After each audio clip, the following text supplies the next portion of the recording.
Senhor, graças te damos por esse momento, Senhor, em que todos podemos estar juntos para adorar ao Senhor. Nesse momento, ó Pai, que vamos ler a Tua Palavra, que Tu possas preparar os nossos corações. Tira toda dúvida, tira toda incredulidade, tira todo empecilho que pode impedir a semente da Tua Palavra de crescer em nossos corações e gerar fé. Precisamos de fé para os dias de hoje, Senhor, e que a Tua Palavra possa encontrar em nosso coração a terra boa, para que surja essa fé, para que possamos ser intrépidos e vencer quaisquer circunstâncias, em nome do Senhor Jesus. Amém e amém. Glória a Deus. Nesse mês nós estamos falando sobre ser simplesmente igreja. Para nós, quanto mais entendermos o que é ser igreja, é fundamental para que a nossa vida seja alicerçada na palavra do Senhor. Porque se nós não sabemos da nossa identidade, não sabemos quem somos, certamente nós seremos confundidos e certamente nós seremos enganados. Hoje o nosso tema é Igreja Simples se vive no plural. Igreja simples se vive no plural. E o texto que nós vamos ler agora está lá em Atos, capítulo 2, no verso 42. Atos, capítulo 2, verso 42. Que diz assim: E perseveravam na doutrina dos apóstolos, e na comunhão, no partir do pão e nas orações, e perseveravam. Talvez essa seja a palavra mais importante desse capítulo, antes mesmo até de oração, porque se a gente não persevera, a gente não ora. Se a gente não persevera, a gente não lê a Bíblia. Se a gente não persevera, a gente não tem esperança. Uma vida sem perseverança, sem persistência, sem insistência, ela não anda muito longe. Tudo está relacionado à maneira que nós nos posicionamos diante da vida.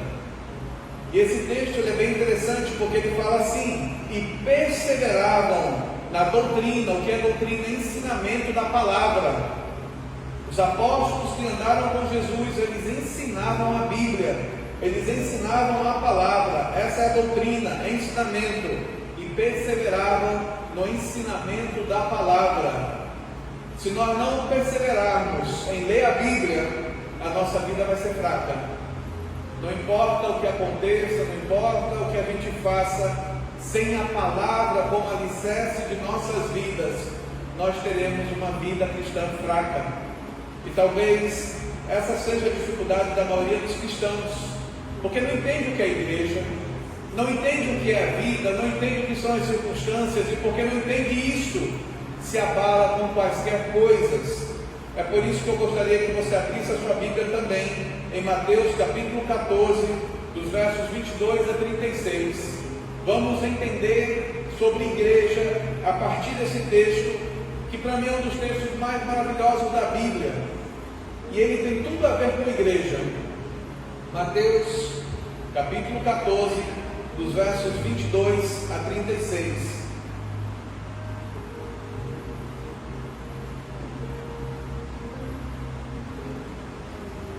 E ele diz assim: logo a seguir,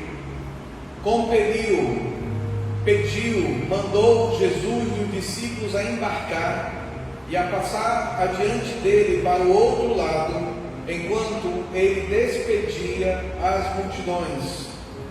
E despedidas as multidões, subiu ao monte a fim de orar sozinho. Em caindo a tarde, lá estava ele só. Entretanto, o barco já estava longe, a muitos estádios da terra, açoitado pelas ondas, porque o vento era contrário. Na quarta vigília da noite, foi Jesus ter com eles, andando por sobre o mar. E os discípulos, ao verem-no andando sobre as águas, ficaram aterrados e exclamaram: é um fantasma! e, tomados de medo, gritaram. Mas Jesus imediatamente lhes disse: tende bom ânimo, sou eu, não temais. Respondendo-lhe Pedro, disse: Senhor, se és tu, manda-me ter contigo por sobre as águas. E ele disse: vem. E Pedro, descendo do barco, andou por sobre as águas e foi ter com Jesus.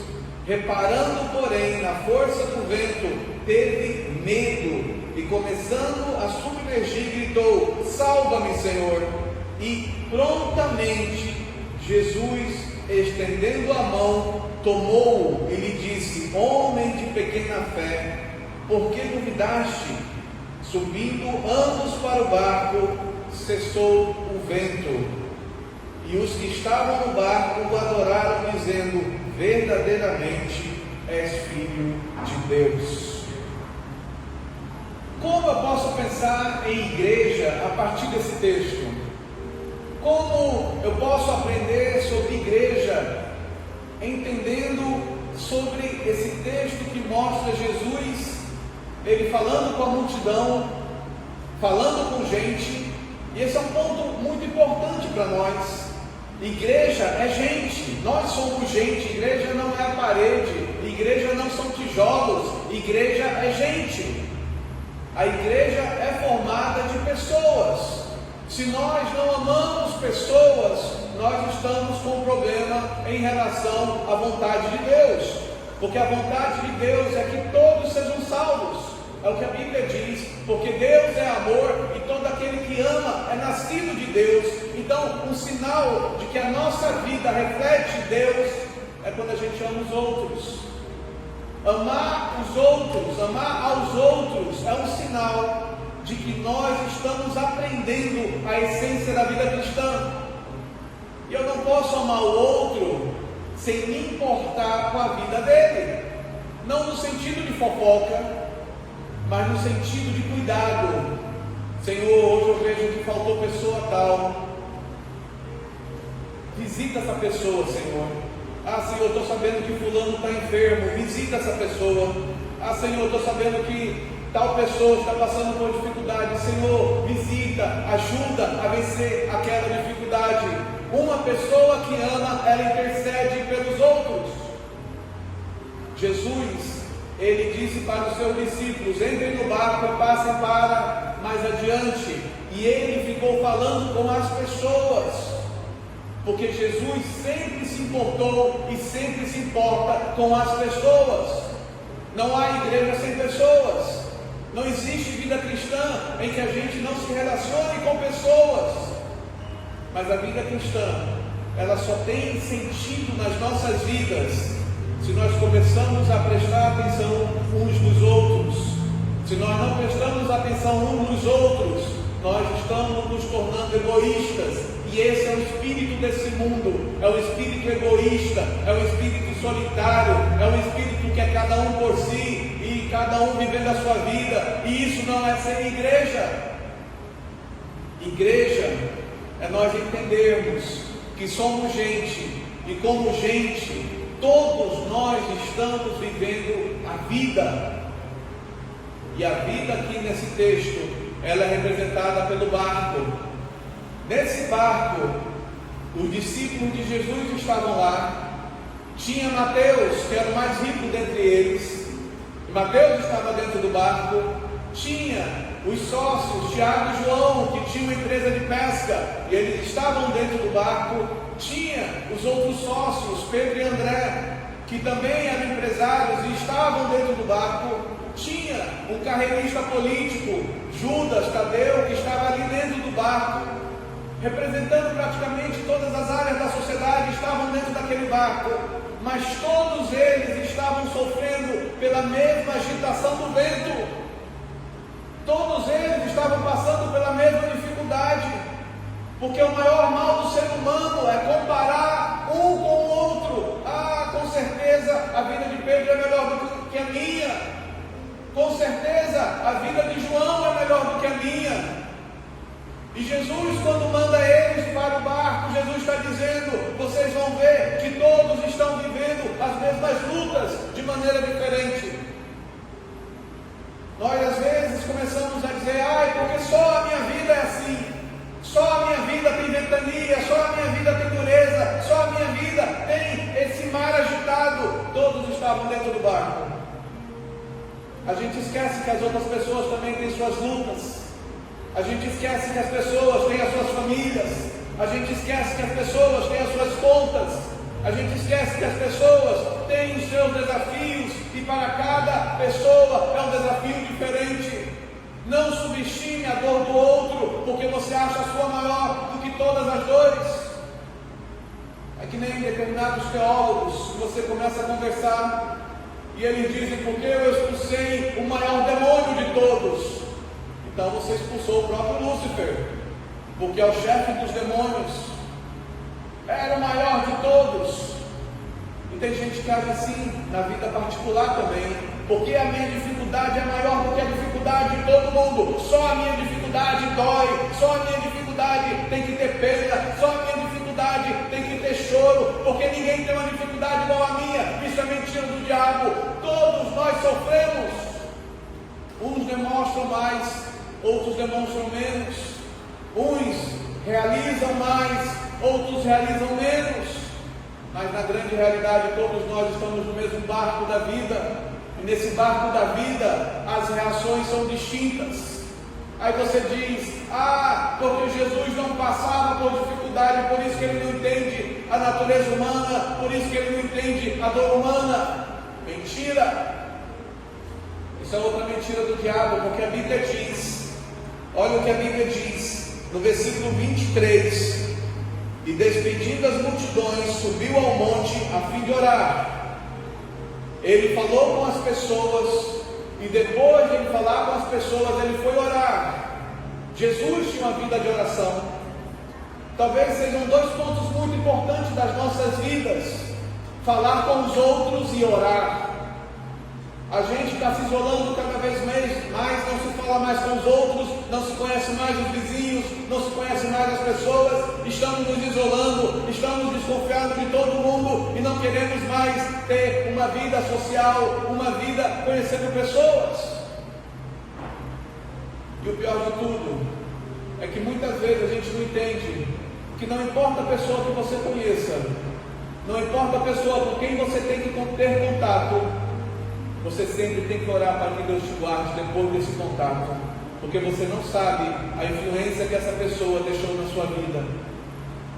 Às vezes a gente diz assim: mas foi tão bom fulano, mas olha, eu conheci uma pessoa que foi sensacional. Meus queridos, é por causa de nós baixarmos as guardas que a gente aceita demônios nas nossas casas. Demônios transvestidos de pessoas que entram com inveja, que entram com desejo do seu fracasso, que entram com desejo da sua queda, que entram com desejo da tua destruição.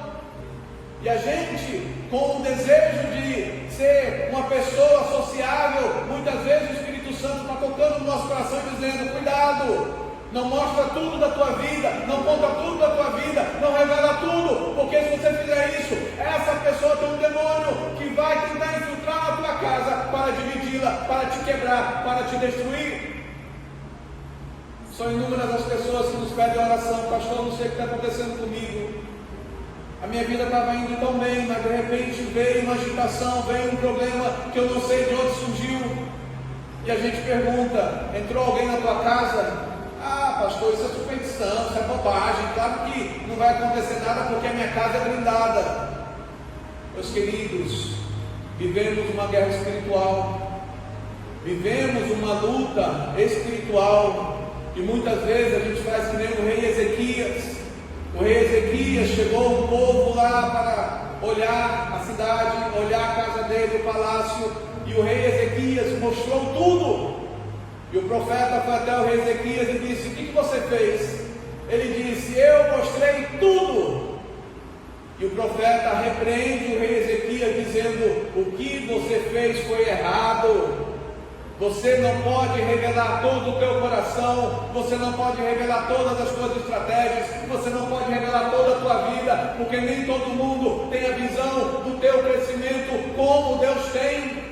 Outros vão ter inveja do teu crescimento, outros vão ter inveja do teu sucesso e vão começar a te invejar e vão começar a praguejar contra a tua vida.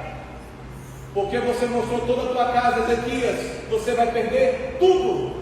Foi o que o profeta falou para o rei Ezequias. E aí você fala isso para as pessoas, ah não, pastor, mas a minha casa é blindada. Porque nós achamos que nós temos uma casa blindada, é que nós baixamos as guardas e paramos de orar. Porque nós achamos que as nossas vidas são blindadas, é que a gente para de orar e as coisas começam a acontecer ao contrário nas nossas vidas.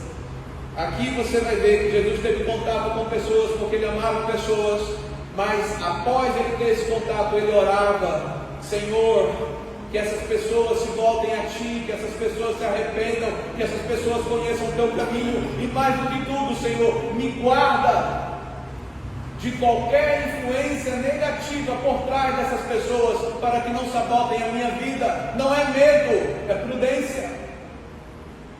Vivemos dias de prudência em que a gente conta tudo, Deus nos revela coisas e a gente conta até as revelações de Deus que não são para ser contadas para todo mundo. A gente tem a boca mole, essa é a grande verdade. E aí, por termos boca mole, é que muita gente é jogada dentro do buraco.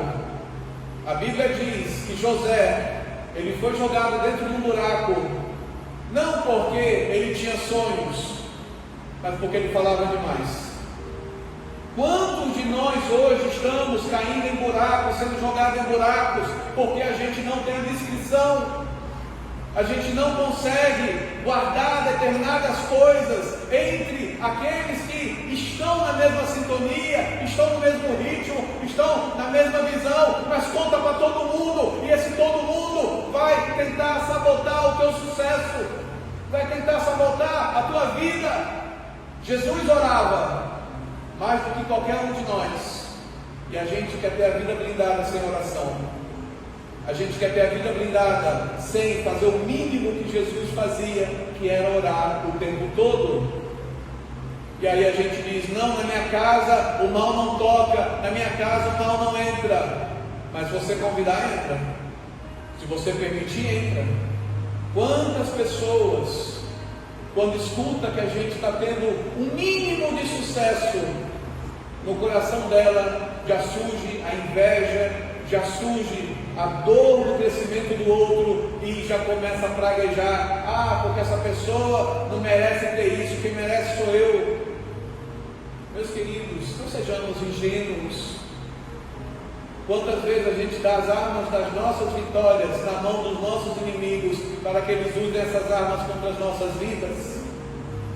Jesus orava para ter discernimento, Jesus orava para estar forte, Jesus orava para se preparar.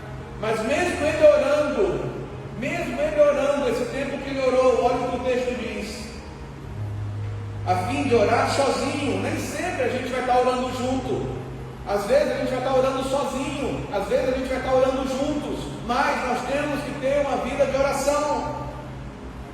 E caindo a tarde, ele estava ali só. Entretanto, o barco já estava longe. Segundo alguns estudiosos, o barco já estava entre 3 e 5 quilômetros de distância. Não estava perto, já estava bem longe. Fazer uma caminhada no seco de 3 quilômetros já é uma coisa, 5 quilômetros, aí a maratonista que nem a Márcia que foi correr. Mas já é coisa demais, né? Imagina sobre as águas, andar 3 quilômetros ou 5 quilômetros. O barco já estava entre 3 e 5 quilômetros, açoitado pelas ondas. Será que é só a minha Bíblia que diz isso, ou a sua Bíblia diz isso também? Açoitado pelas ondas. Porque a ideia que nós temos, Jesus falou com o povo, Jesus se relacionou, Jesus foi orar, subiu no monte, orou, maravilhoso, tudo certinho. Agora eu vou andar sobre as águas, está tudo calmo, está tudo sereno, está tudo tranquilo, deixa eu andar nesse mar tranquilo. Não é o que a Bíblia diz. A Bíblia diz que o mar estava tenso, as ondas estavam açoitando o mar, e em outras versões dizem que os ventos eram contrários. Jesus começou a caminhar sobre as águas com tormenta no mar. Não foi no mar tranquilo? Poxa, pastor, eu estou orando tanto e o vento está batendo com tudo e está forte e está uma agitação, as ondas estão me molhando, está uma bagunça, meu cabelo está... Você consegue imaginar Jesus andando sobre as águas com o vento contrário, com as ondas altas? Jesus, ele está andando no mesmo mar em que os discípulos estão sendo açoitados pelas ondas. Eles estavam vivendo a mesma realidade que muitos de nós estamos vivendo: a luta, a dor, a agonia dos ventos contrários, a agonia das ondas altas, a incerteza do que vai dar essa tempestade nas nossas vidas. Mas mesmo assim, Jesus caminhou naquele mar. Poxa, pastor, eu pensei que se eu orasse não ia ter mais problemas. Jesus, após a oração, ele enfrentou a tempestade no mar. Aí você diz: ai pastor, mas isso não é injusto. Injusto é nós não crermos no Deus que a gente diz que serve. Isso que é injusto. Injusto é a gente não ter fé naquele Deus que a gente diz que a gente crê. Injusto é a gente dizer que é cristão e na hora da dificuldade a gente abandona Deus, a gente diz: ah Deus, cadê tu? Cadê, Senhor, o dia de tranquilidade? Porque mostra um coração que não confia, mostra um coração que não tem fé, mostra um coração que não entende que até Jesus, após a oração, ele viveu momentos de tormenta na vida dele. E o barquinho, lá no meio, açoitado pelo vento, açoitado pelas ondas, lá no meio com pessoas de todos os níveis sociais, lá no meio com pessoas de todos os níveis culturais, sofrendo as mesmas dificuldades de formas diferentes. O maior problema do ser humano é a comparação. Ele olha para alguém e quer se comparar com aquele alguém, mas não sabe a luta que aquela pessoa vive. A maior tragédia da vida é a gente viver uma vida comparando a nossa vida com os outros, ou comparando a nossa vida com o passado. Ah, porque no passado era melhor. Ah, porque no passado foi assim. Ah, porque no passado... Meus queridos, você não é retrovisor para olhar só para o passado. Você tem que olhar para frente, porque a vida está à frente e não atrás. O tempo passado já passou. A experiência nova está à frente e você só terá essa vivência se você fizer como Jesus. Não importa a tempestade, eu vou andar sobre a tempestade. Eu vou atravessar a tempestade, eu não vou me intimidar. E essa deve ser a maior lição que Jesus pode nos dar hoje. Se você ora, você tem que crer que você pode andar através da tempestade. Não é esperar que o mar esteja tranquilo, não é esperar que tudo esteja na circunstância ideal para dar certo. Se nós continuarmos a esperar as circunstâncias ideais para que as coisas certas aconteçam na nossa vida, esse dia nunca vai vir. Porque nunca vai vir o dia em que vai estar tudo perfeito para que as coisas aconteçam. As coisas acontecem quando a gente toma decisões difíceis, passos de fé e muitas vezes passos incertos. E nesses passos incertos, crendo em Deus, Deus traz o milagre às nossas vidas. Mas Jesus perguntou certa vez aos discípulos: será que quando eu voltar haverá fé na terra? Será que quando eu voltar vocês vão ter fé?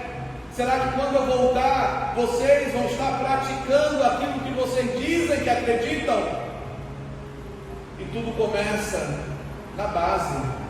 Se nós não lermos a Bíblia todos os dias, nós não vamos ter fé todos os dias, porque a Bíblia diz: a fé vem pelo ouvir e ouvir a palavra de Deus.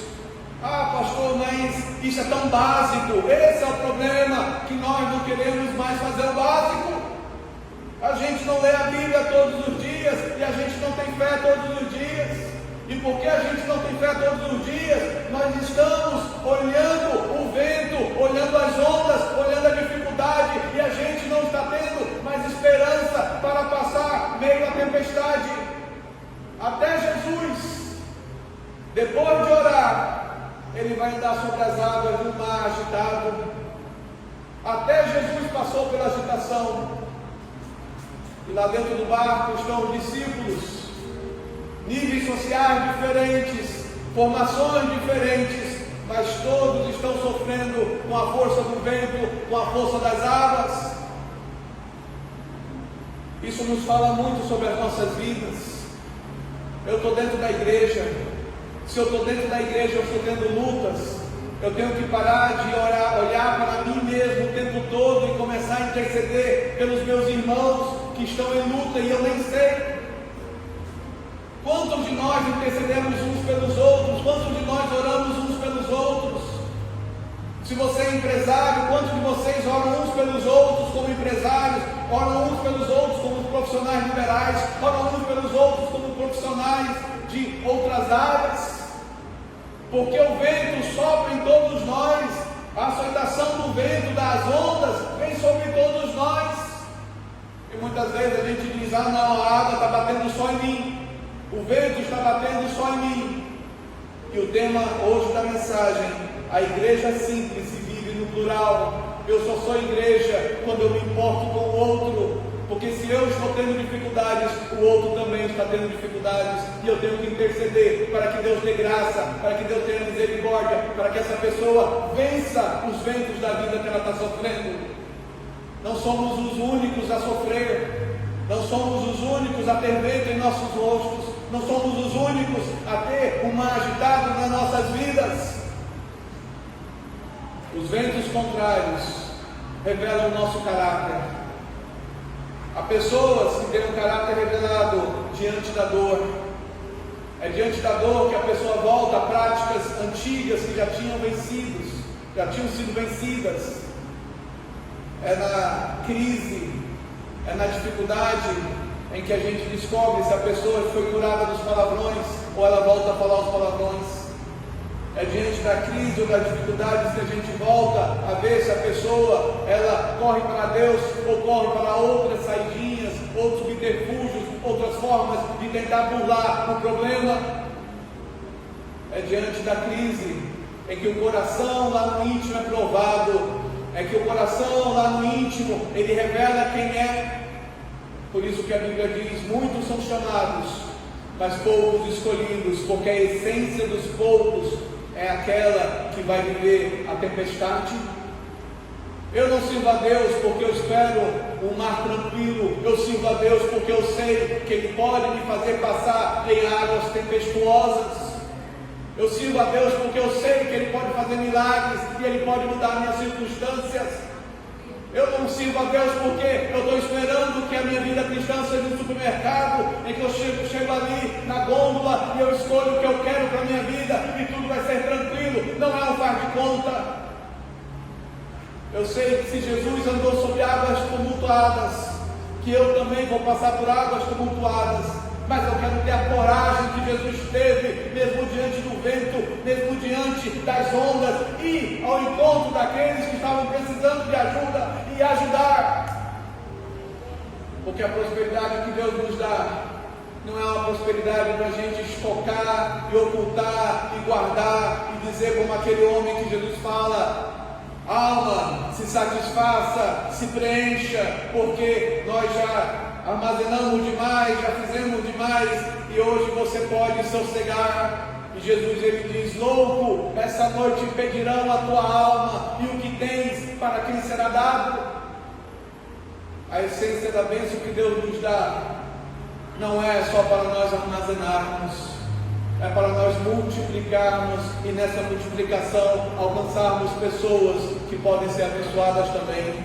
Isso inclui família, isso inclui vizinhos, isso inclui sobrinhos, isso inclui netos, isso inclui pessoas que muitas vezes não estão no nosso olhar, mas muitas vezes estão intercedendo, estão clamando e dizendo: Senhor, que alguém me perceba. Intercessão é perceber. Talvez esse seja o nosso maior desafio. A gente quer que as pessoas intercedam por nós, mas nós não intercedemos por ninguém. Às vezes a gente diz: Senhor, olha as lutas que eu estou tendo, olha os desafios que eu estou tendo nos meus empreendimentos, nos meus negócios, no meu trabalho, na minha indústria, no meu comércio, no meu segmento. E às vezes a gente ignora aqueles que estão nos mesmos segmentos, nas mesmas lutas, e a gente não ora por essas pessoas. porque na nossa cabeça essas pessoas estão num barco diferente. Essas pessoas estão num barco em que a agitação da tempestade, em que a agitação do mar não afeta elas. E aqui a igreja, representada por esse barco em que Jesus mostra, todos estão sofrendo as mesmas ondas, as mesmas ventanias, as mesmas dificuldades da vida, de forma diferente. Quando a gente para de comparar e a gente começa a interceder, a gente vai viver algo que a gente sabe decorado muito bem, mas na prática muitas vezes a gente não faz. A Bíblia diz: mudou Deus a sorte de Jó quando? Mudou Deus a sorte de Jó quando? Ele intercedia pelos seus amigos, ele orava pelos seus amigos.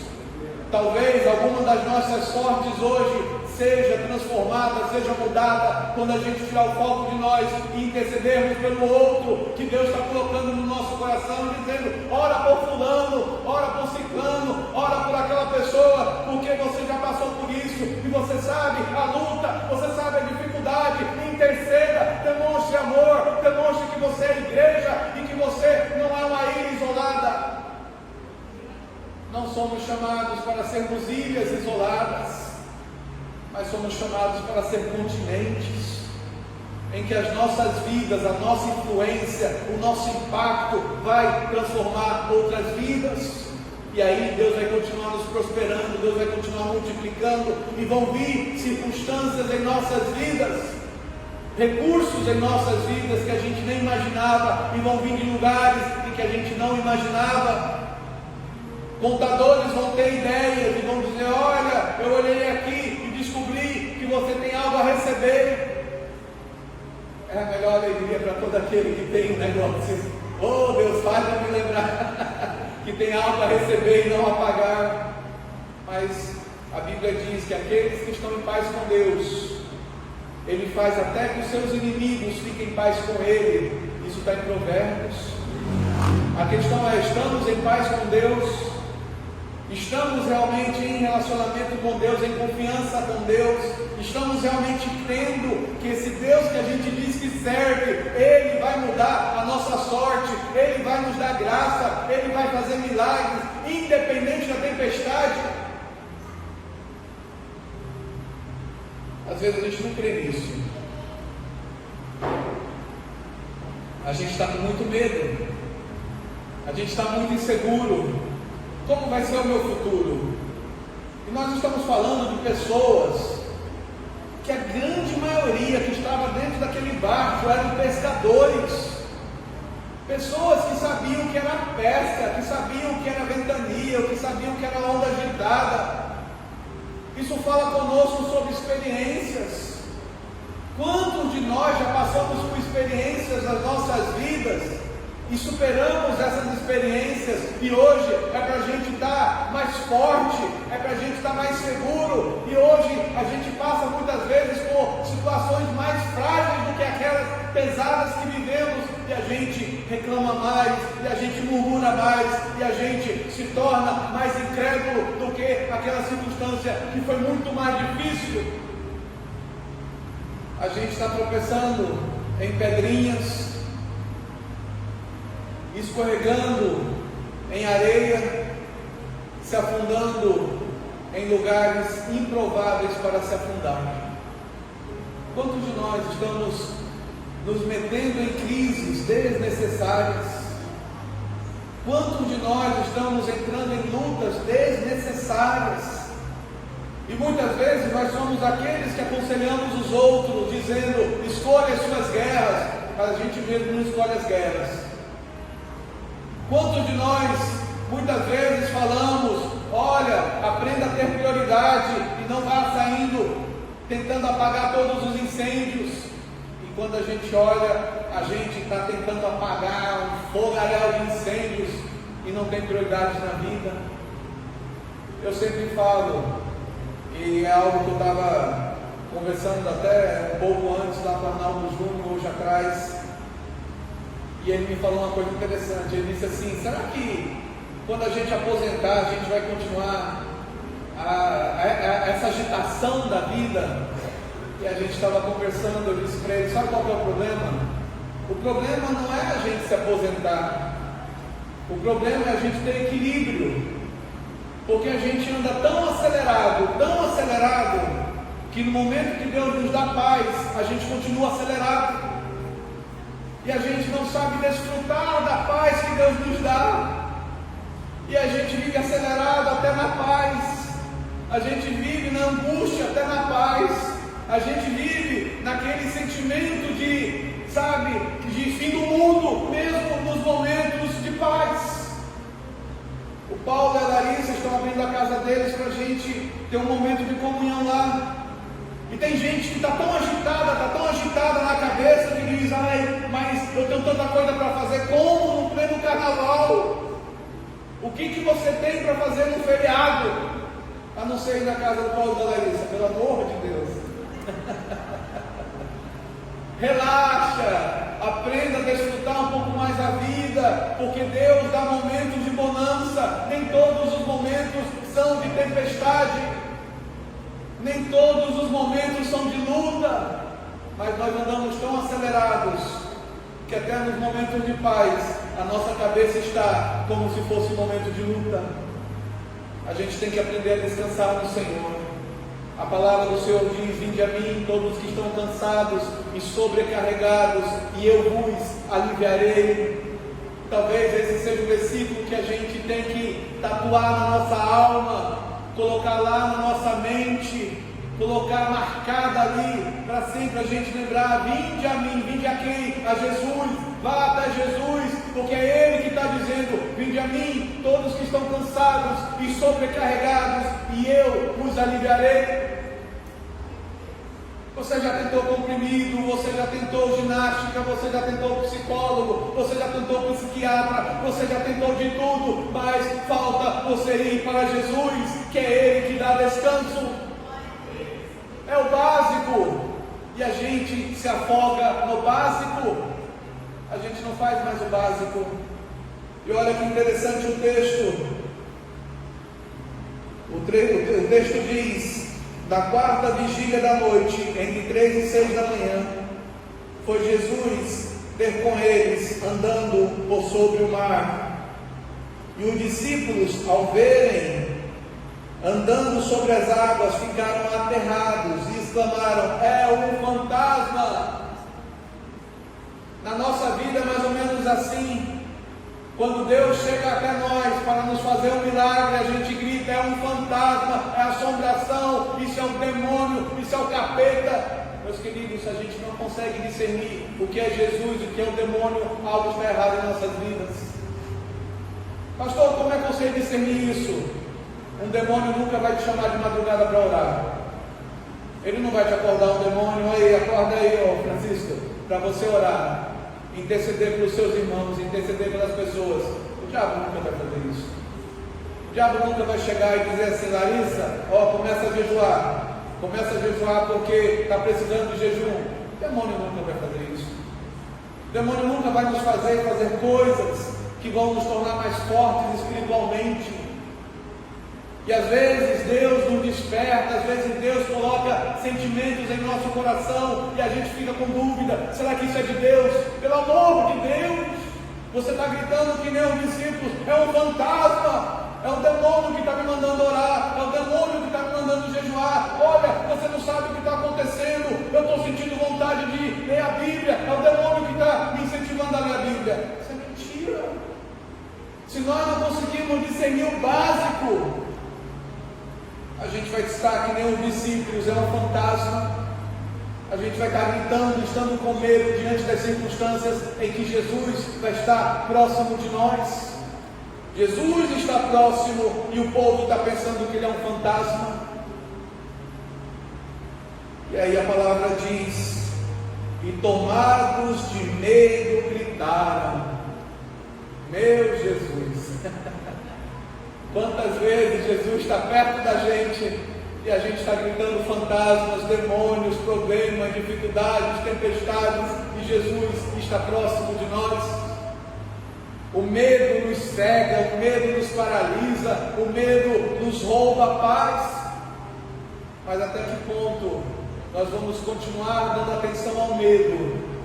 O problema já não eram mais as ondas, já não eram mais os ventos.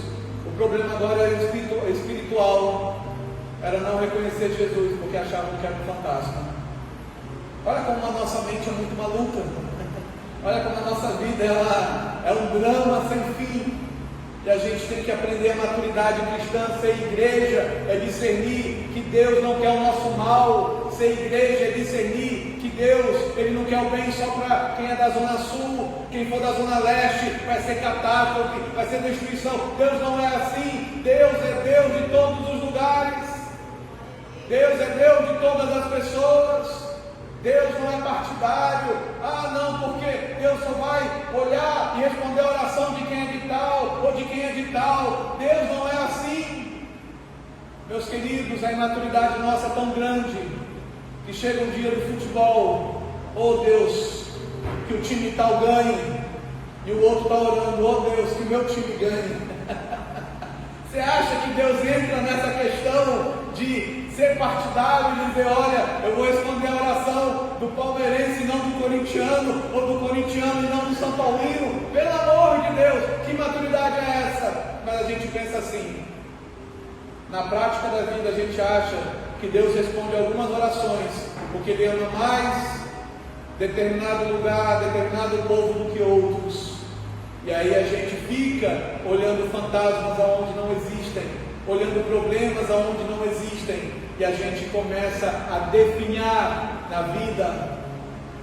Quantas pessoas estão definhando na vida e são novas? É o que eu e o Arnaldo Júnior nós estávamos conversando. A gente se aposenta e a gente não aprende o ritmo das coisas. Porque você já notou que muita gente que se aposenta, até a maneira de dirigir parece que fica mais negligente. Esqueceu de dirigir. Até o jeito de fazer as coisas fica mais negligente, parece que não sabe mais fazer as coisas. Sendo que a aposentadoria é em determinada área da vida, não é em todas. Aquilo que você sabe da vida, você continua sabendo. Agora você tem que equilibrar as coisas. Para equilibrando as coisas, você ensinar os mais jovens a ter prudência, a ter sabedoria e a saber como agir. Mas os jovens olham para nós, mais velhos, e dizem, eu ser parado que nem ele, eu ser atrasado que nem ele, olha, nem sequer a marcha sabe passar mais. Aí você diz, mas o carro nem uma marcha o carro é automático, mas a pessoa está tentando passar o automático. Pelo amor de Deus, a gente tem que ganhar idade e a gente ter prudência. A gente não pode esquecer do básico, mas a gente está esquecendo do básico até com 20 anos de idade. Não é uma questão da idade, é uma questão de nós prestarmos atenção. Nós não prestamos mais atenção. E é o que eu estava conversando ali atrás com Paulo. Eu disse, Paulo, sabe qual que é o nosso desafio na vida? É a gente ter um pedaço de papel na mão e uma caneta, e a gente anotar 3 prioridades que nós vamos resolver no dia. Vão aparecer dezenas de urgências, mas o meu foco está nessas 3 prioridades. Quando eu cumprir uma prioridade, eu posso apresentar mais uma, e aí eu continuo no meu foco. Mas sabe qual é a nossa questão? É que a gente quer confiar na nossa mente, sendo que a nossa mente não confia nem em nós. A gente esquece das coisas, a gente não lembra das coisas, e a grande verdade não é porque você está doente, não é porque você é retardado, não é porque você não entende das coisas, é porque há muitas informações para você se prender, e o corpo não consegue ter foco em tudo. Por isso você tem que se disciplinar e anotar prioridades para que você possa ter foco, e tendo foco você possa realizar aquilo que é importante. Isso é básico, mas a gente não faz isso. A gente tem celular que tem alertas, a gente não põe os alertas. A gente anda que nem os nossos avós andavam, eles amarravam cordões no dedo para se lembrar. Aí eles chegavam até nós e diziam, olha, eu estou com esse cordão, mas não sei para que é. Para que tecnologia se a gente não lembra dos alertas que a gente tem que ouvir? das memórias que a gente tem que ter, sabe? Coisas para nos ajudar. Aí a pessoa diz: ai, pastor, nós estamos ficando burros porque a inteligência artificial está tomando conta de tudo. Meus queridos, pelo amor de Deus, se é artificial, não é original. Se não é original, não tem como substituir o ser humano. Tudo que é artificial no digital, ele é binário, é 0 ou 1. E nenhum ser humano é binário, ele é mais do que binário. Nenhum ser humano é 0 ou 1. E nós estamos com medo do 0 ou 1, do binário. Pelo amor de Deus, a gente tem que voltar a ter aquela confiança, a gente tem que voltar a acreditar mais em nós, a gente tem que voltar a sonhar, a gente tem que voltar a planejar, a gente tem que voltar a agir, a gente tem que voltar a arriscar mais, a gente tem que voltar a acreditar mais, porque esse é o nosso Deus que vai em encontro de nós, mesmo em águas tormentuosas ou tempestuosas. A Bíblia diz que Jesus disse: tem de bom ânimo. Tem de bom ânimo. Você sabia que essa é a frase que menos acreditamos na Bíblia? Foi feita uma pesquisa com mais de 20 mil pessoas e foi perguntado para elas: quando Jesus fala tem de bom ânimo, o que você acha que é isso? 99% das pessoas disseram: eu não sei o que é isso. Será que você consegue responder essa pergunta? O que Jesus quer dizer tem de bom ânimo? O que ele quer dizer com isso? Será que você consegue entender que ele está dizendo para você ter calma? Será que você consegue entender que ele está dizendo: para de acelerar, para de loucura, para de estresse desnecessário, para de entrar em alucinação que não existe, tem de bom ânimo, tenha paz, eu estou aqui, eu estou presente, eu não sou um fantasma, tem de bom ânimo, vê que eu estou presente e eu posso responder às suas orações. Nós não vamos acreditar que Jesus pode fazer se a gente não tem bom ânimo, e a gente não entende o que é ter bom ânimo básico. Mas a gente quer picanha da fé. Ah, é porque eu quero aquela picanha. Aí porque a gente quer picanha da fé, eu estava até falando com o Francisco ontem. Sabe o que é picanha da fé? É a gente correr atrás dos dons e não do alicerce que é a Bíblia.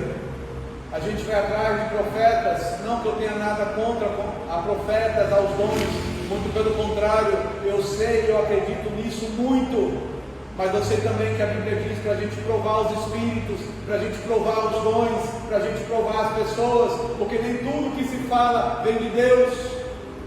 Muitas vezes a gente é sugestionado a querer ouvir aquilo que a gente quer ouvir, e aquilo que a gente quer ouvir nem sempre é o que a gente precisa ouvir, porque o que a gente precisa ouvir é o que vai nos curar, é o que vai nos restaurar, é o que vai mudar a nossa vida, e isso a palavra faz. Nem sempre portadores de dons são honestos com a palavra de Deus, e a gente tem que discernir isso, a gente tem que tomar muito cuidado com isso. E aí Pedro diz para Jesus: se és tu, Senhor, manda-me ir ter contigo por sobre as águas. Quando eu leio esse texto, eu lembro de momentos da minha vida em que eu estava no início de carreira, eu estava no início da vida, que eu não tinha nem centavos para pagar uma passagem de ônibus, que muitas vezes eu tinha que cruzar um campo de futebol, porque eu não tinha como pegar o ônibus, e eu cruzava aquele campo de futebol e orava e dizia: Deus, eu preciso de ajuda, porque eu estou cansado, eu não vou conseguir andar o tempo todo atravessando esse campo, Senhor, eu preciso de ajuda. E de repente, quando eu olhava, aparecia R$2, aparecia uma moeda, aparecia R$5, e aquilo me ajudava pela semana inteira. Quantas vezes eu orava naquele caminho difícil, naquele caminho de falta, clamando a Deus por aquele pouco, e quando aquele pouco vinha, eu louvava a Deus e adorava ao Senhor e dizia: Senhor, muito obrigado, porque isso me supriu. E hoje muitas vezes temos mais do que centavos, hoje muitas vezes temos mais do que essa moeda que dava para pagar a passagem do ônibus, e a gente não dá graças a Deus, e a gente não louva a Deus, e a gente não agradece ao Senhor, e a gente age que nem Pedro: se é tu, Senhor, eu estou vendo que é Jesus, eu estou vendo que é Ele, eu estou vendo o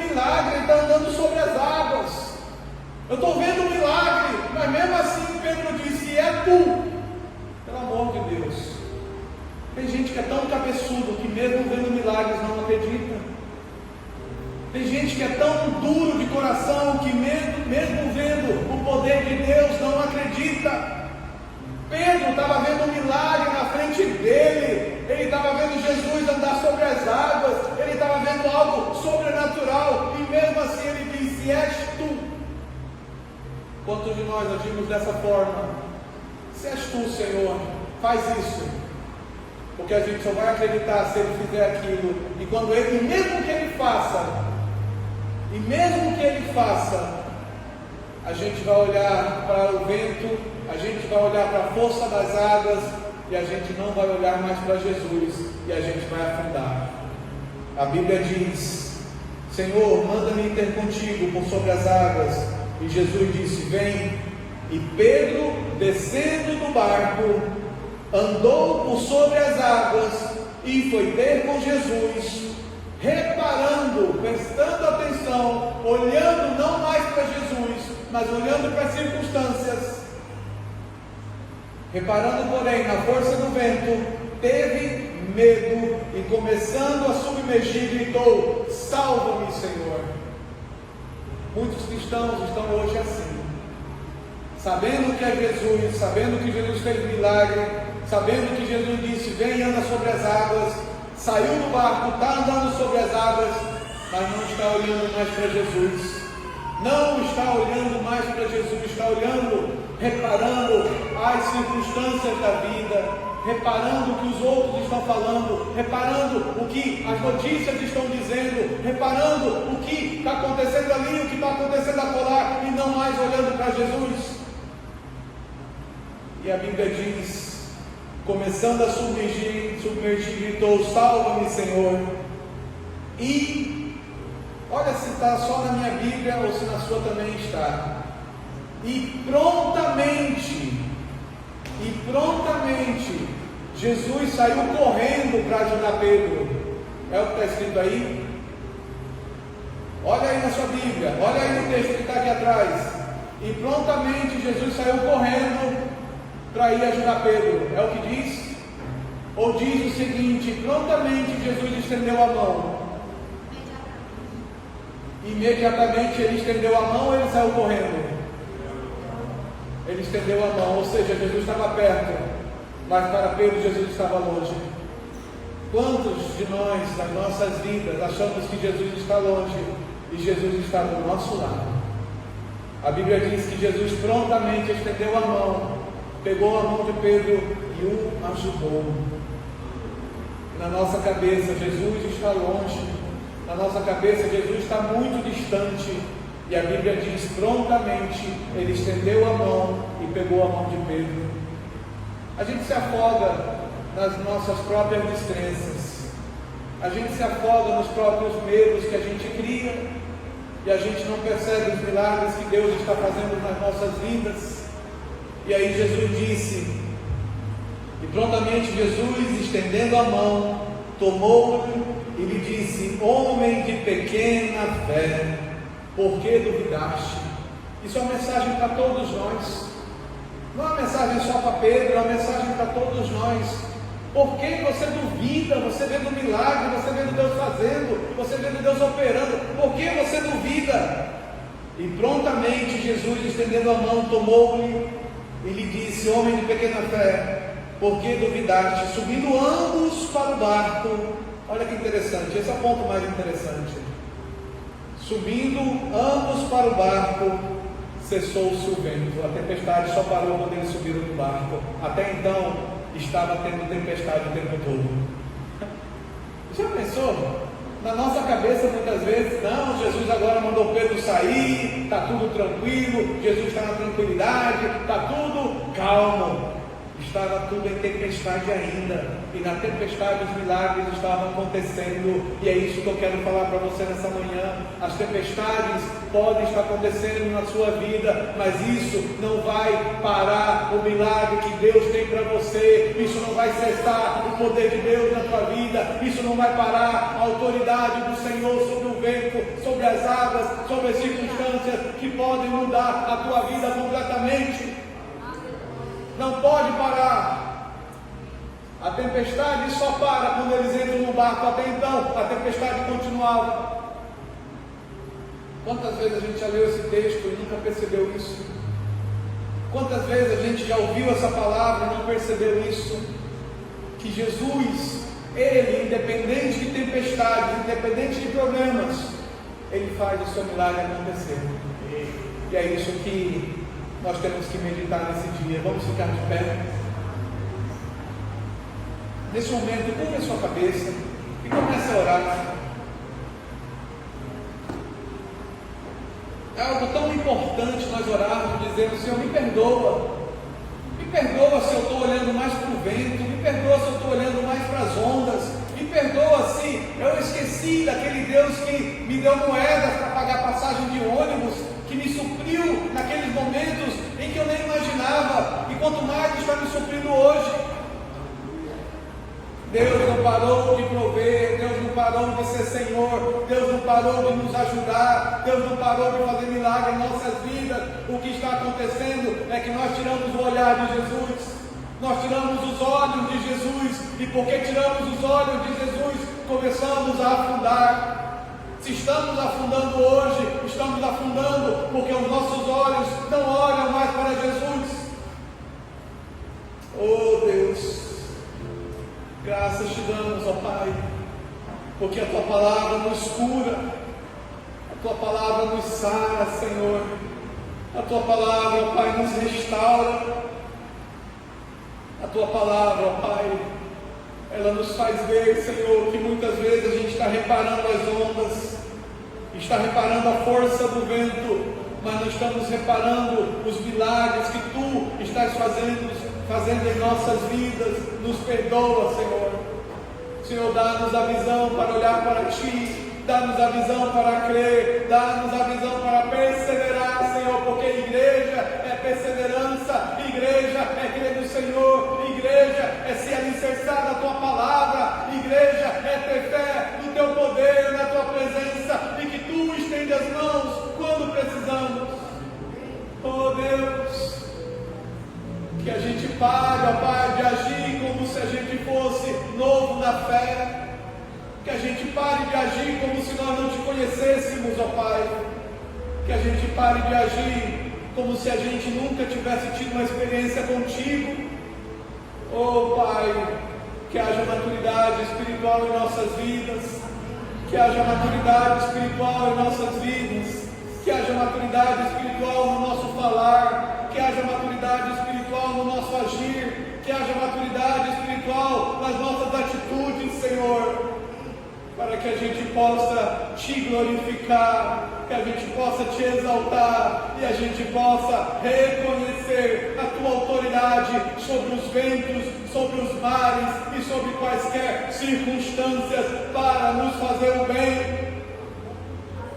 Oh Deus, em nome do Senhor Jesus, que Tu possas visitar cada família nesse momento, cada pessoa que está passando por lutas, ó Pai, com filhos, lutas com parentes, lutas com funcionários, lutas com provedores, com fornecedores, lutas, ó Pai, com entidades governamentais, lutas, ó Pai, com chefes, lutas, ó Pai, de todos os tipos.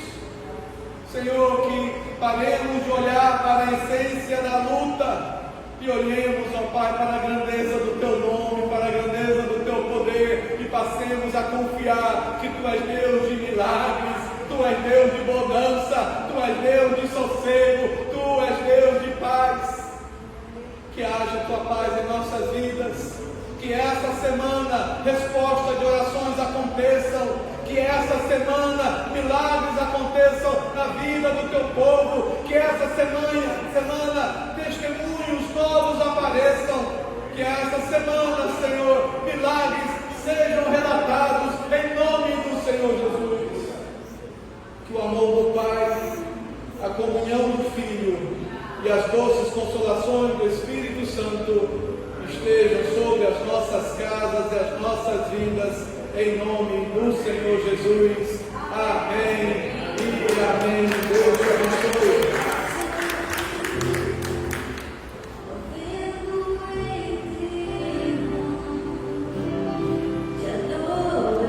Somos uma igreja acolhedora, formada por discípulos de Jesus que anseiam compartilhar seu amor e tornar o seu nome conhecido em todos os lugares.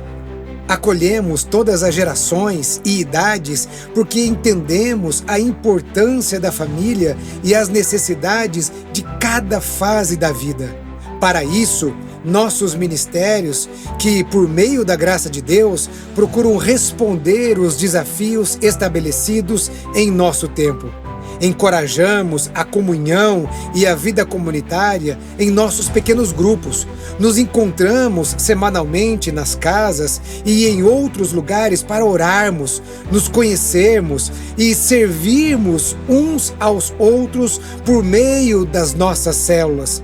Crescemos quando nos relacionamos como comunidade, pois cremos que assim como o ferro afia o ferro, um amigo afia o outro.